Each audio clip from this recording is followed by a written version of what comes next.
Masalah ijazah dipersoalkan. Nanti ijazah saya ditanya-tanya.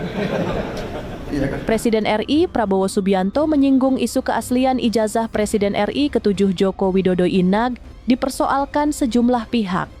Prabowo turut bertanya-tanya apakah ijazahnya juga akan dipersoalkan. Hal ini disampaikan Prabowo dalam sidang Kabinet Paripurna di Istana Kepresidenan, Jakarta Pusat, Senin, 5 Mei 2025. Awalnya, Prabowo mulanya membantah menjadi boneka Jokowi. Ia menegaskan, hanya sebatas konsultasi dan meminta saran. Kemudian Prabowo lantas menyinggung soal polemik ijazah Jokowi. Pemerintahan berjalan dengan lancar, dengan baik. Saya dibilang apa itu? Presiden boneka, saya dikendalikan oleh Pak Jokowi. Ya, seolah Pak Jokowi tiap malam telepon saya. Saya katakan itu tidak benar.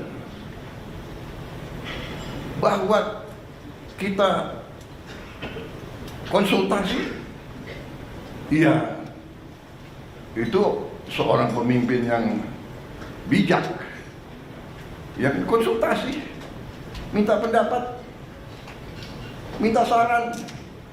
Beliau 10 tahun berkuasa. Saya menghadap beliau, nggak ada masalah. Saya menghadap Pak SBY, tidak ada masalah. Saya menghadap Ibu Mega,